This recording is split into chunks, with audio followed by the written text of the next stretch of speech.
بسم الله الرحمن الرحيم. ألم تر إلى الذين أوتوا نصيبا من الكتاب يدعون إلى كتاب الله ليحكم بينهم ثم يتولى فريق منهم وهم معرضون ذلك بأنهم قالوا لن تمسنا النار إلا أياما معدودات وغرهم في دينهم ما كانوا يفترون فكيف إذا جمعناهم ليوم لا ريب فيه ووفيت كل نفس ما كسبت وهم لا يظلمون قل اللهم مالك الملك تؤتي الملك من تشاء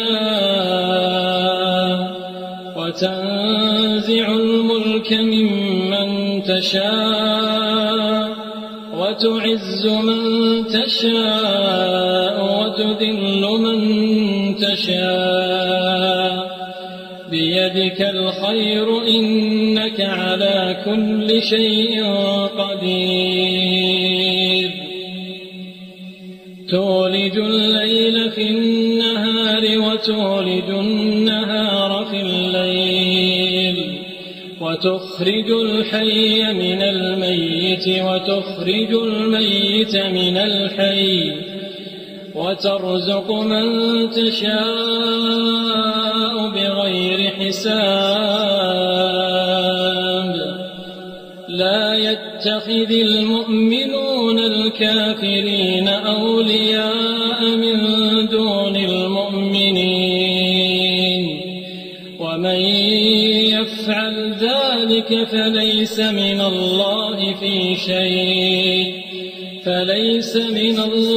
في شيء إلا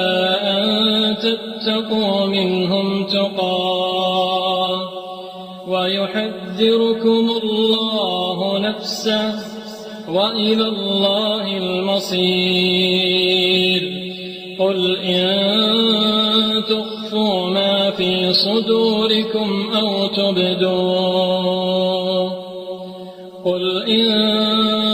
تخفوا ما في صدوركم أو تبدوه يعلمه الله ويعلم ما في السماوات وما في الأرض والله على كل شيء قدير يوم تجد كل نفس ما عملت من خير محضرا يوم تجد كل نفس ما عملت من خير محضرا وما عملت من سوء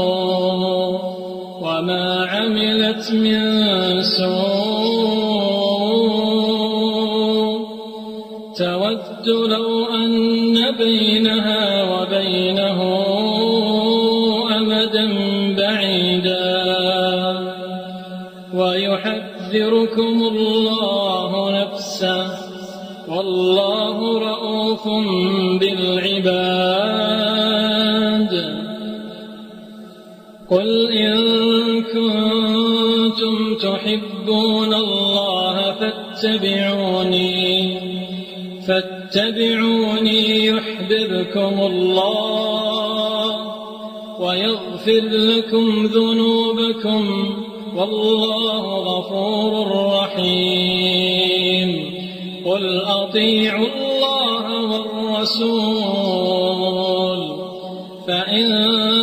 تولوا فإن الله لا يحب الكافرين. tvquran.com